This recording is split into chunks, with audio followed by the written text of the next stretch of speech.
পৌষ মাসে যদি আপনার জীবনে এই 4টি অভ্যাস নিয়ে আসতে পারেন, তাহলে আগামী নতুন বছরে আপনাদের অত্যন্ত ভালো কাটবে।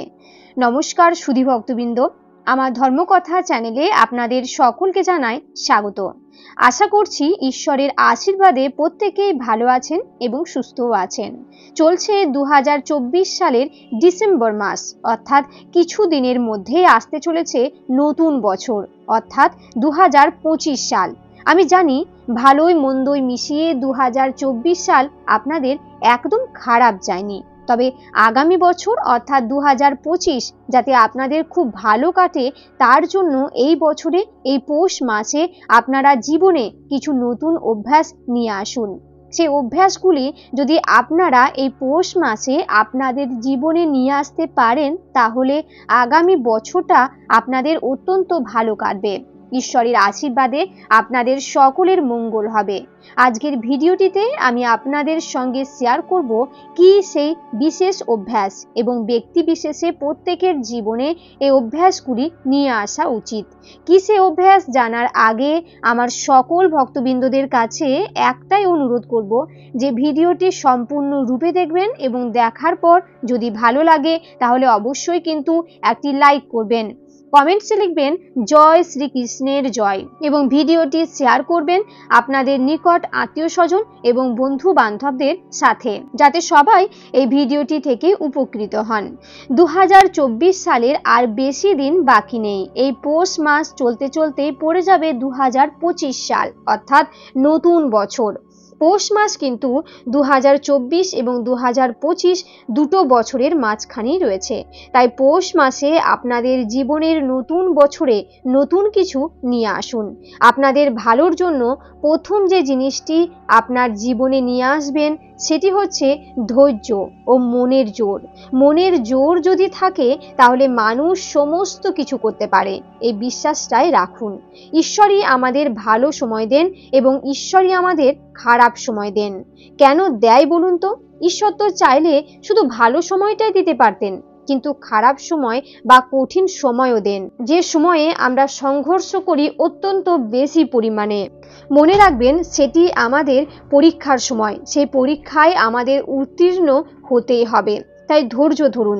ঈশ্বর আমাদের অর্থ দেন, আবার অভাবও দেন। তিনি অর্থ দিয়ে দেখেন যে অর্থ হাতে পেয়ে কি আমাদের মাথা ঠিক থাকছে, আমরা কি খারাপ পথে চলে যাচ্ছি।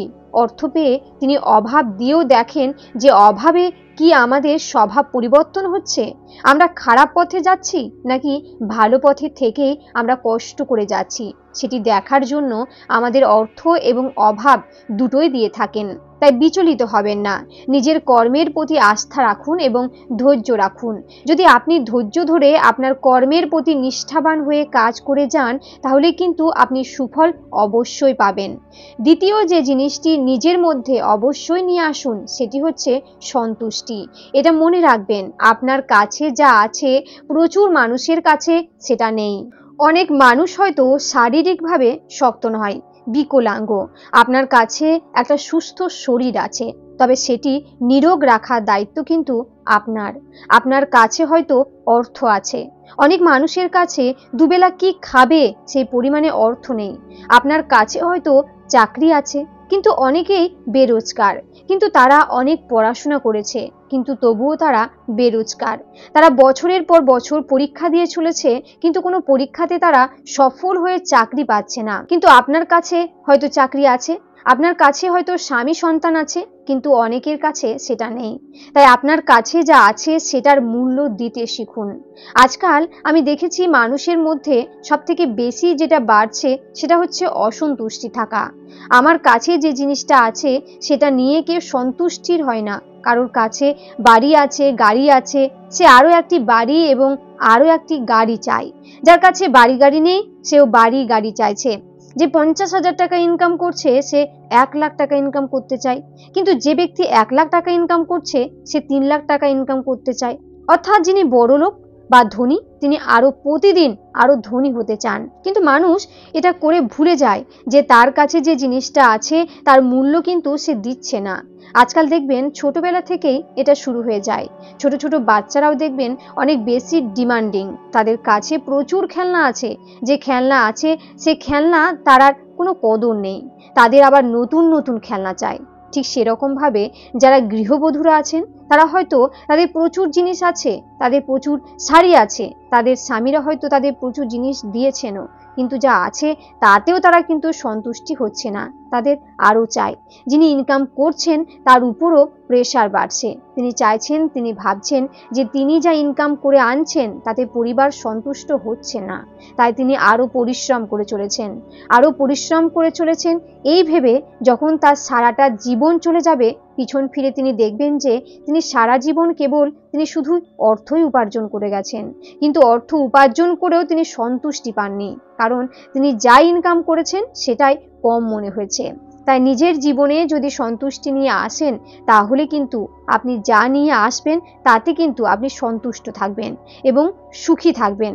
সুখ কি? সুখ কিন্তু সন্তুষ্ট থাকারই একটি নাম। তৃতীয় যে অভ্যাসটি নিয়ে আসবেন সেটি হচ্ছে কর্ম। কর্ম করে যাওয়া। আমরা যখন জন্মগ্রহণ করেছি, আমৃত্যু আমাদের কর্ম করে যেতে হবে। কর্মই কিন্তু আমাদের জীবন। কেউ ধনী ঘরে জন্মায়, কেউ গরিব ঘরে জন্মায়, কিন্তু যে ঘরে জন্মান না কেন আমাদের কিন্তু কর্ম করতে হবে। আমরা কর্ম করতে এসেছি, তাই যেটা কর্ম সেটা সঠিকভাবে আমাদের করে যেতে হবে, তাহলে কিন্তু ঈশ্বরও আমাদের ডাকে সাড়া দেবেন। একটা জিনিস ভেবে দেখুন তো, আমরা হয়তো কোনো কাজ করলাম না, কোনো কিছু করলাম না, আমরা সকালবেলা ঘুম থেকে উঠলাম এবং ঈশ্বরের সাধনা করলাম, ঈশ্বরের পূজা অর্চনা করলাম এবং প্রাণ ভরে ঈশ্বরের কাছে প্রার্থনা করলাম। যখন আমাদের প্রার্থনা সম্পূর্ণ হবে, তখন কি আমরা দেখব যে একটি পাত্রের মধ্যে প্রচুর অর্থ রয়েছে? এটা কি সম্ভব? তার মানে অর্থ উপার্জনের জন্য আমাদের কর্ম করতে হবে। আর মানুন বা না মানুন, অর্থ কিন্তু সবার জীবনে প্রথম প্রয়োজন। অর্থ ছাড়া আপনি এক পাও চলতে পারবেন না। আপনি খাবার খাবেন, তার জন্য অর্থের প্রয়োজন। আপনি এক জায়গা থেকে আরেক জায়গা যাবেন, তার জন্যও অর্থের প্রয়োজন। আপনি বস্ত্র কিনবেন, তার জন্য অর্থের প্রয়োজন। অর্থাৎ জীবনের প্রতিটি পদক্ষেপে, সেটা যত ছোটই হোক না কেন, তার জন্য অর্থের প্রয়োজন এবং অর্থ আসবে কর্ম থেকে। তাই কর্ম করে যেতে হবে, অলসভাবে জীবনযাপন করবেন না। আপনারা তো কোনো একটি জীবিকা আছে, সেই জীবিকা আপনাকে অবশ্যই নির্বাহ করতে হবে, তার উপরে কিন্তু আমাদের জীবন অতিবাহিত হবে। তাই কর্ম করে যান এবং সৎ থাকুন, ঈশ্বরের প্রতি আস্থাশীল থাকুন। ঈশ্বর অবশ্যই দেখছেন যে আপনি সৎ কর্ম করছেন এবং অবশ্যই আপনি আপনার কর্মের ফল পাবেন। চতুর্থ এবং সর্বশেষ আমি যে জিনিসটি বলবো সেটি হচ্ছে সেবা, দান এবং ঈশ্বরের নাম। এই তিনটি জিনিসই কিন্তু প্রতিদিন করার চেষ্টা করবেন। প্রথম যে জিনিসটির কথা আমি বললাম সেটি হচ্ছে সেবা। সেটি ঈশ্বর সেবা হতে পারে, বা বাবা মায়ের সেবা হতে পারে, বা পশু পাখিদের সেবা হতে পারে। আপনি ঈশ্বর সেবা যেমন করতে পারেন, সেরকমই আপনার নিজের বাবা মায়ের যত্ন করাটাও একটা সেবা যত্নের মধ্যেই পড়ে। অথবা হয়তো আপনি প্রতিদিন পাখিদের উদ্দেশ্যে ছাদে একটু জল এবং খাবার রাখলেন, বা রাস্তার কুকুরদের কিছু খাওয়ান, গরুকে কিছু খাওয়ান, তাহলে সেটিও কিন্তু এক প্রকারের সেবা হলো। আপনি গরিব, অসহায়, দুস্থ মানুষদের সাহায্য করেন। হতে পারে আপনি মধ্যবিত্ত, আপনার সেরকম সামর্থ্য নেই, আপনার যা ইনকাম তাতে হয়তো কোনো রকমের সংসার চলে, কিন্তু তাতেও যদি আপনার সদিচ্ছা থাকে, আপনি কিন্তু কোনো মানুষকে সামান্য হলেও সাহায্য করতে পারেন। হতে পারে রাস্তার পাশে যে ভিক্ষুকটি প্রতিদিন বসে থাকে, তাকে আপনি আপনার বাড়ি থেকে একটি রুটি দিলেন, প্রতিদিন একটি রুটি দিলেন, এটুকুও তো কম নয়। কুকুরটি ঠান্ডায় কাঁপছে, তাকে আপনি গায়ে কিছু একটা জড়িয়ে দিলেন। সবকিছু পয়সা দিয়ে হয় না, পয়সার সাথে সাথে সদিচ্ছাটা থাকাও জরুরি। আপনারা এটা ভেবে দেখেছেন, আপনি হয়তো গরিব ঘরে জন্মেছেন, আপনার কোনো বন্ধু হয়তো বড়লোক ঘরে জন্মেছেন, আপনি সারা জীবন ভগবানকে বলে গেলেন যে আপনার সঙ্গে কেন এরকম হলো, আপনি কেন গরিব ঘরে জন্মগ্রহণ করলেন, তার পিছনেও কিন্তু আগের জন্মের কর্মের ফল আছে। তাই ঈশ্বরের কাছে নালিশ না জানিয়ে আপনি ভালো কাজ করে যান, তার ভালো ফল আপনি অবশ্যই অবশ্যই পাবেন। প্রতিদিন কিছু না কিছু পুণ্যের কাজ করার চেষ্টা করুন, সেই সমস্ত কিছুই কিন্তু যুক্ত হবে আপনার কর্মফলে। প্রতিদিন ঈশ্বরের নাম নিয়ে দিনটি শুরু করুন। ভালো কাজের সাথে সাথে ঈশ্বরের প্রতি আস্থা রাখুন। আপনার যিনি ইষ্ট দেবতা আছেন তাকে সকাল সন্ধেবেলার নাম স্মরণ অবশ্যই করুন।